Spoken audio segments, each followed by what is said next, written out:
नमस्कार, स्वागत है आपका भारत समाचार के खास कार्यक्रम जो कानाफूसी, गपशप और चर्चा पर आधारित है। तो चलिए शुरू करते हैं इस बार का पावर सेंटर।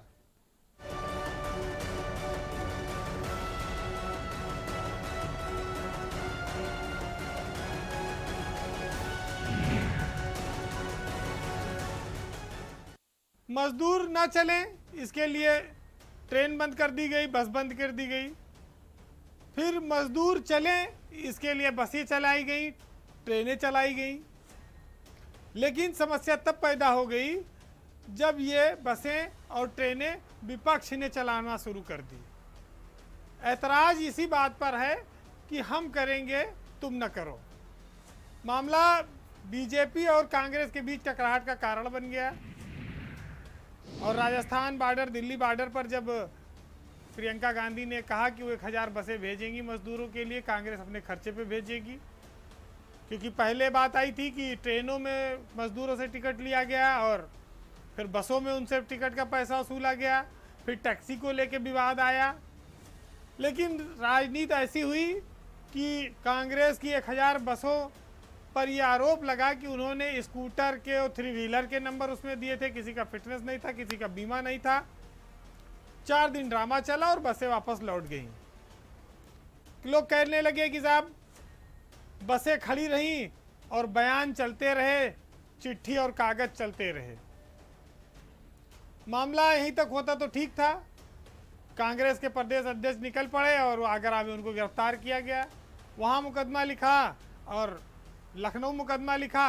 अजय लल्लू को अदालत ने तो आगरा में जमानत दे दी, लेकिन लखनऊ वहीं से गिरफ्तार करके फिर सीधे लखनऊ और अब यहाँ जेल में डाल दिया गया। ये सब जो बात चली, उसी बीच कांग्रेस ने एक और बम फोड़ा। उन्होंने योगी सरकार के सबसे प्रमुख अफसर अपर मुख्य सचिव गृह अवनीश अवस्थी पर व्यक्तिगत अटैक बोल दिया, जिसमें उन्होंने उनकी पत्नी को भी टारगेट किया, जो कि प्रसिद्ध नृत्य जो है समाज सेविका हैं और लोक गायिका हैं।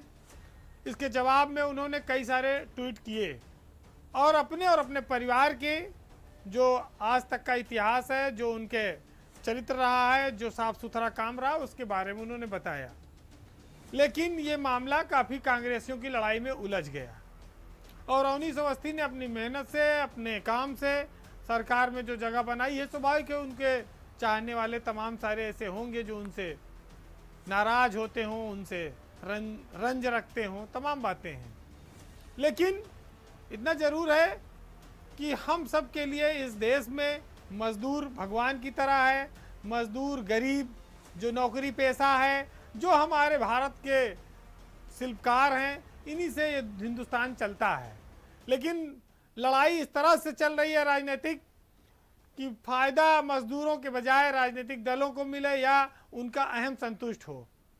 कुल मिलाकर इस लड़ाई में ये जरूर बात सामने आई कि सबसे नुकसान में मजदूर रहा और उसको कई बार वाहन नहीं मिला, इसे पैदल चलने पर मजबूर है। समाज के तमाम सारे लोगों ने, किसी ने चप्पल दिया, किसी ने खाना दिया, किसी ने आश्रय दिया, किसी ने पानी दिया। वो उनको दुआएं दे सकता है, वही उसके पास है। लेकिन लोकतंत्र में एक बात ये फिर साबित हुई कि मजदूर सिर्फ और आम आदमी वोट देने की बस स्थिति है उसकी। वोट देने के बाद नेता उसको पूछते नहीं हैं और यही वजह है कि चुनाव से पहले मजदूरों के पैर छुए जाते हैं और चुनाव के बाद उन्हीं मजदूरों को पैरों तले रौंदा जाता है। भाजपा और कांग्रेस की लड़ाई के बीच भाजपा को कांग्रेस की बागी विधायक अदिति सिंह का साथ मिला। अदिति सिंह रायबरेली से विधायक हैं। उनके पिता पहले अखिलेश सिंह इस सीट से विधायक रहे।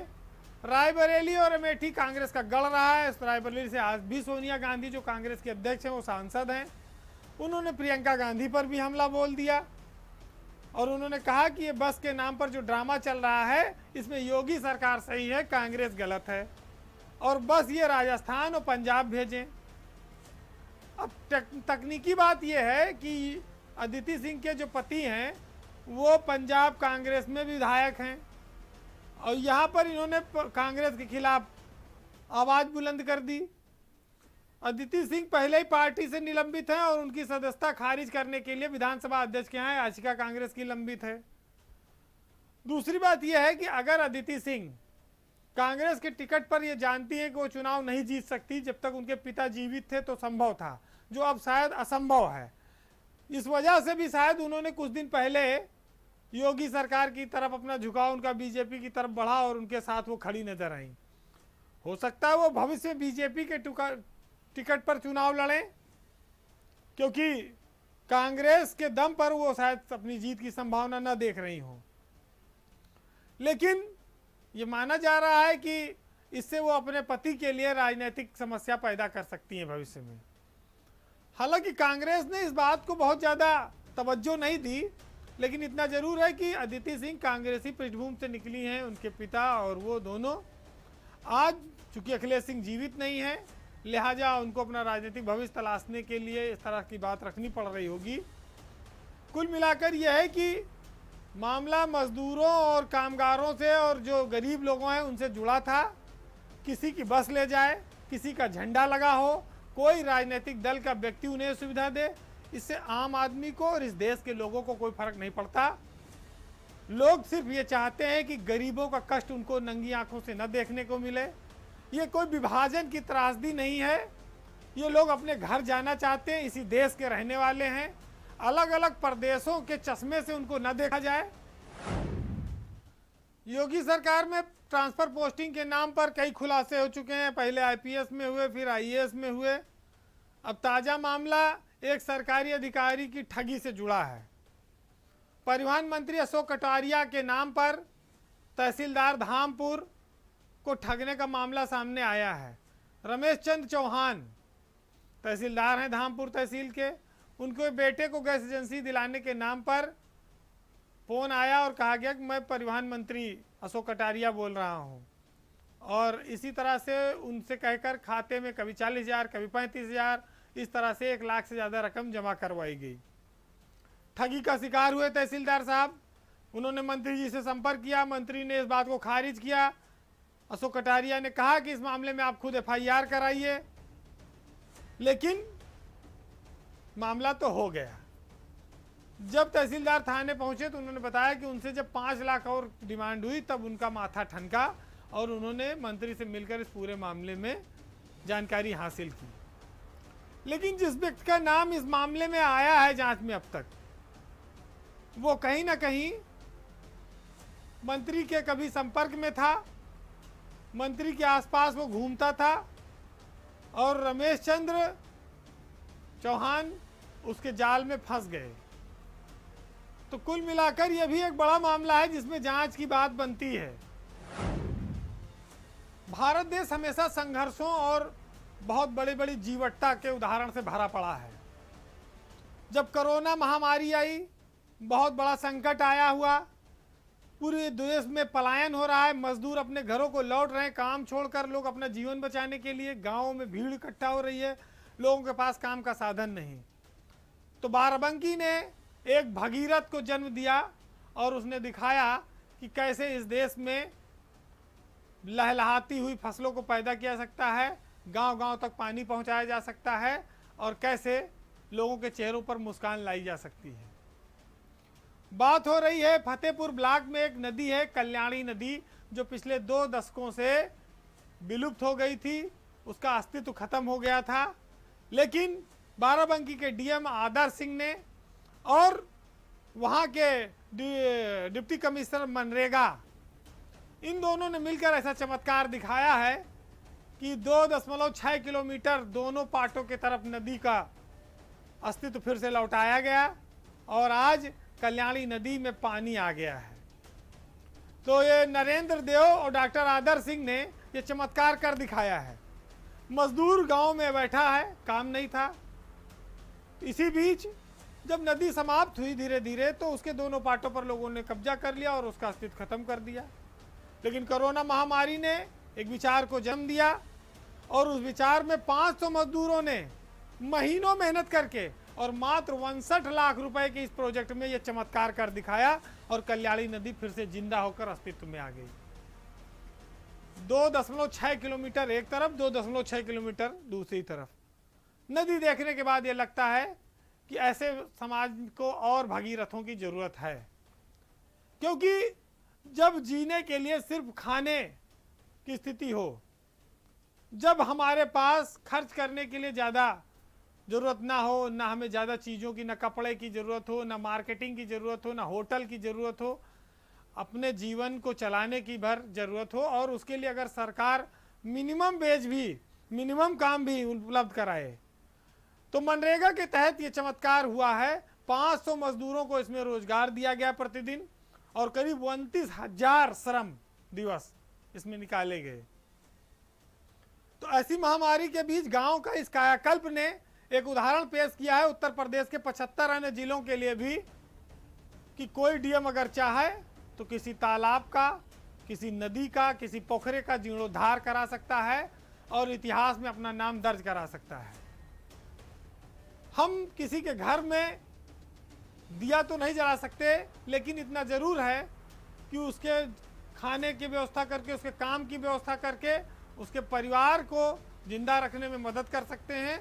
और डीएम आदर्श सिंह और नरेंद्र देव की टीम ने ये कर दिखाया है। ऐसे अधिकारी हमारे समाज के लिए अनुकरणीय हैं, और इनका जितना सम्मान दिया जाए उतना कम है। जब सबसे पहले मोदी सरकार बनी तो स्मार्ट सिटी का कॉन्सेप्ट आया, और चूंकि लखनऊ तो बहुत बड़ा शहर रहा, और उत्तर प्रदेश से प्रधानमंत्री भी हैं, गृह मंत्री भी उस समय के थे, आज रक्षा मंत्री हैं, तो कहा गया साहब हम लखनऊ को लंदन बनाएंगे।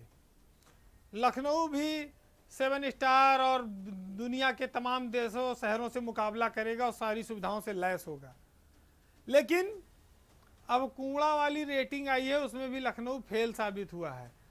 70 शहरों पर एक सर्वे हुआ है कूड़ा निस्तारण और उठान में, जिसमें लखनऊ का नंबर 69 है और 70वें नंबर पर नोएडा है। तो जो टॉप 6 के शहर है जिनको 5 स्टार रेटिंग मिली है, उसमें यूपी के एक भी शहर नहीं है। तो पिछले कई सालों से हम इसको स्मार्ट सिटी बनाने में सैकड़ों करोड़ रुपया खर्च हो रहा है, और तमाम सारे दावे रोज किए जाते हैं। लेकिन इस सर्वे ने पोल खोल दी है कि हमारे जो अफसर हैं और जो हमारे प्रतिनिधि हैं, ये रुपया कहाँ खर्च कर रहे हैं, इसका फायदा किसको हो रहा है, ये कहीं दिख नहीं रहा है। ये जरूर है कि लखनऊ नगर निगम जो है रेटिंग के बजाय घोटालों को लेकर ज़्यादा चर्चा में रहता है, और कूड़ा मुक्त की बजाय खजाना सफाई पर उसका ज़्यादा जोर भी है। क्योंकि जब वहाँ सफाई कर्मियों की गिनती चेक होती है तो पता लगा कहीं 1500 आदमी काम कर रहा है, तो वहाँ निकलता है 500, और वेतन पूरा निकल रहा है।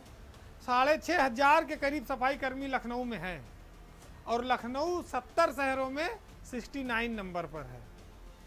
तो ऐसे नगर आयुक्त को और ऐसे अफसरों को तो सम्मान देना चाहिए कि साहब आपने बड़ी मेहनत की, और सरकार का बहुत सारा धन खर्च करके भी हम निचले पायदान पर आपने हमको रखा, नीचे से ही सही नंबर दो हैं हम।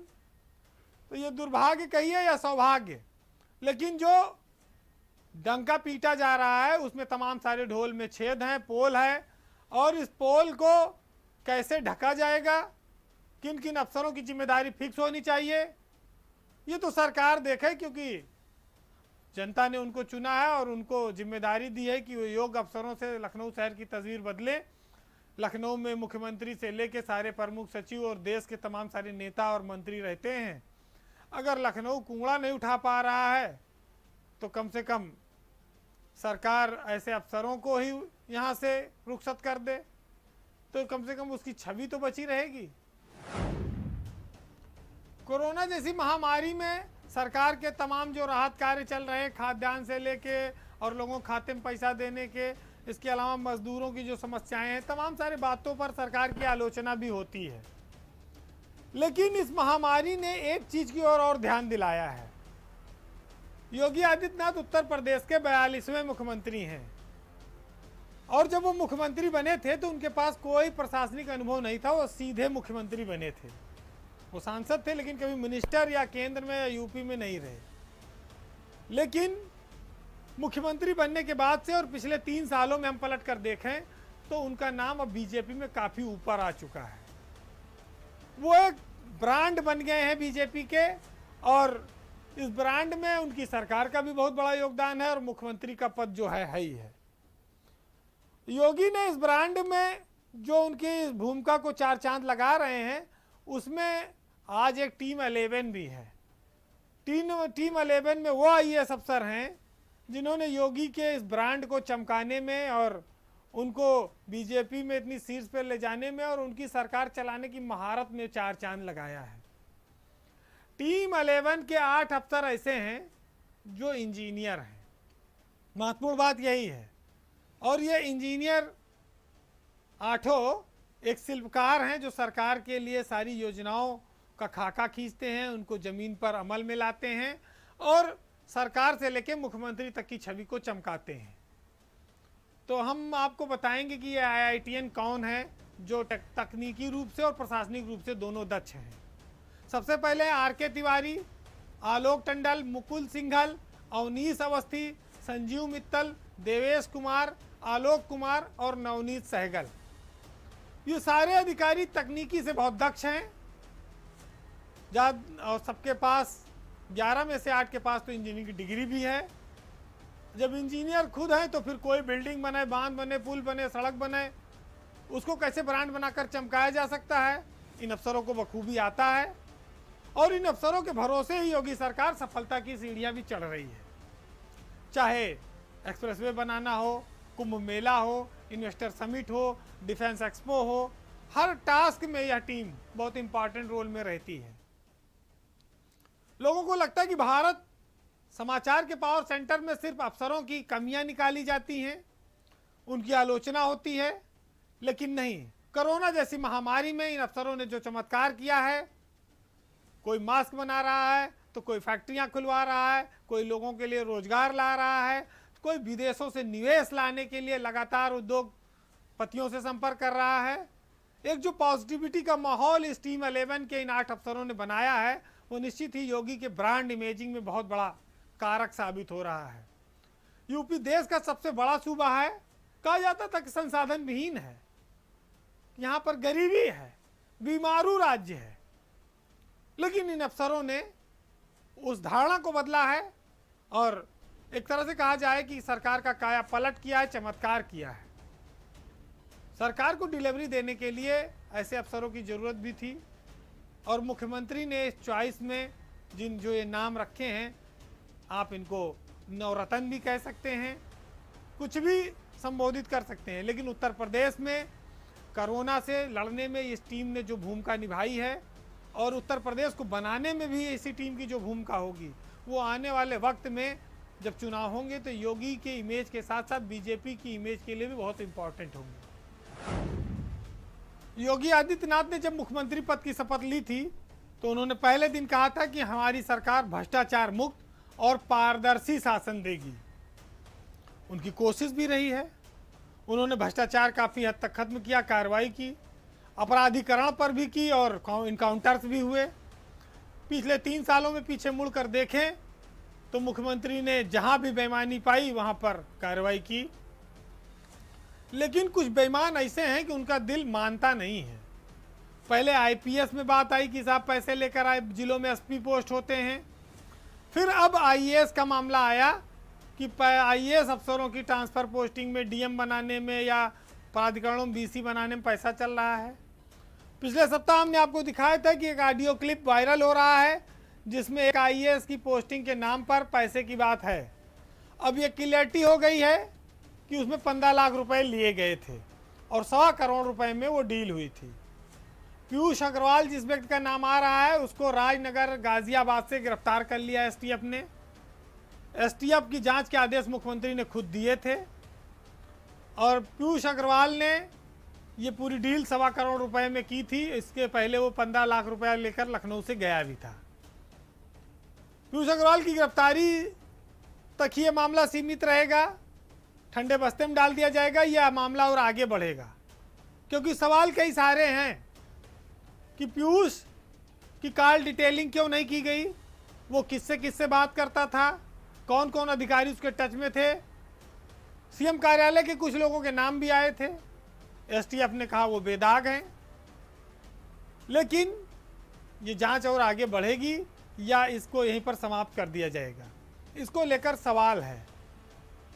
क्योंकि जिस आदमी ने यह हवाला दिया कि उनकी पत्नी बीमार हैं, उनको कानपुर में किसी जिले में कहीं पोस्टिंग दे दी जाए, कानपुर में KDA-BC का ही पद खाली था जिसको लेकर ये सारी चीज़ें चल रही थी। वो IAS अफसर भी कटघरे में हैं, उनके जो रिलेटिव हैं वो भी। तब STF कितनी जांच आगे बढ़ाएगी, क्या करेगी, ये तमाम सारे सवाल हवा में तैर रहे हैं। लेकिन सत्ता के गलियारों में जो लोग तबादलों को उद्योग बनाए हुए थे, निश्चित ही इस कार्रवाई से उनका मनोबल टूटेगा और सरकार की छवि पर जो दाग लग रहा था वो भी धुलेगा। हम उम्मीद करें कि योगी सरकार का पारदर्शी सिस्टम जो पहले दिन से चालू है वो आगे भी जारी रहे और बेईमानी और भ्रष्टाचार से जो लोग पैसा कमाना चाहते हैं, पोस्टिंग पाना चाहते हैं, वो हतोत्साहित हों। बहरहाल इस बार के पावर सेंटर में इतना ही। अगले सप्ताह आपसे फिर मुलाकात होगी, तब तक के लिए नमस्कार।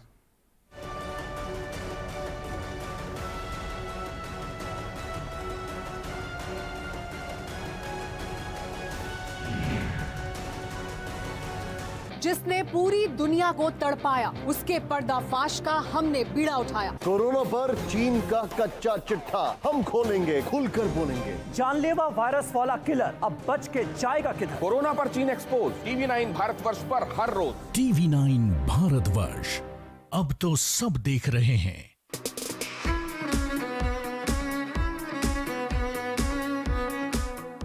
लॉकडाउन के बाद एक बार हम फिर से आपकी सेवा के लिए उपस्थित हैं। जो भी हमारे प्रोडक्ट हैं वो आप हमारे यहाँ से टेक अवे ले